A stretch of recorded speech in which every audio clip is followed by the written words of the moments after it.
Hello, नमस्ते, सत श्री अकाल, सलाम वालेकुम दोस्तों। अनजान राहों में आपका एक बार फिर से स्वागत है।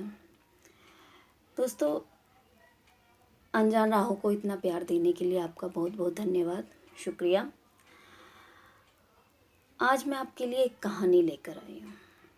ये कहानी राजा रानी, एक हस्बैंड वाइफ की कहानी है। इस कहानी को अपना प्यार दीजिएगा। तो मैं कहानी शुरू करती हूँ। रानी कुछ ढूंढ रही थी, कभी गद्दे के नीचे, कभी अलमारी के अंदर। शायद कुछ खो गया था उसका। पूरा घर उथल पुथल कर दिया, पर उसे वो नहीं मिला जो वो ढूंढ रही थी।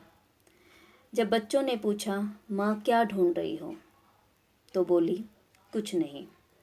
पति ने पूछा तो उसे भी यही जवाब दे दिया, कुछ भी तो नहीं। ऐसा क्या ढूंढ रही थी रानी? आखिर रानी क्या ढूंढ रही थी? तभी उसका बेटा आवाज़ लगाता है, माँ, माँ, जल्दी आओ, देखो पिताजी को क्या हुआ। रानी भागती दौड़ती हुई बाहर से अंदर आती है और देखती है उसके पति की तबीयत बहुत ज़्यादा खराब हो रही थी।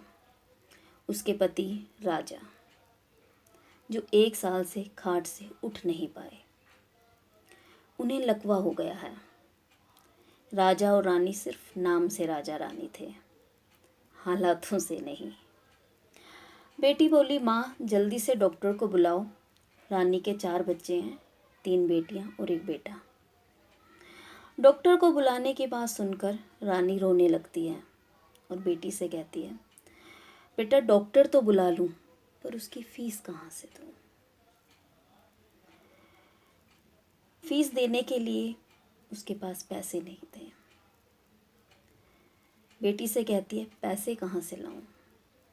पैसे, यही तो ढूंढ रही थी रानी।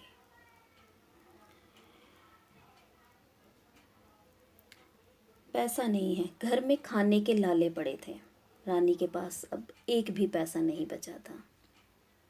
बच्चे भूखे और पति बीमार था। तभी रानी की एक सहेली भारती उसके घर आती है।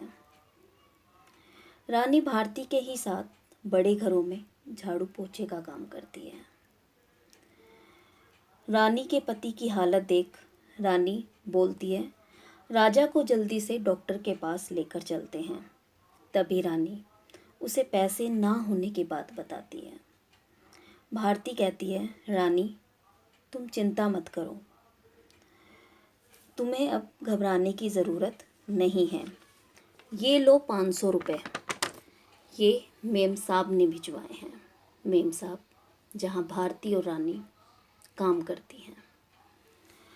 तो 2 दिन से काम पर नहीं गई, इसलिए मुझे देने को बोला।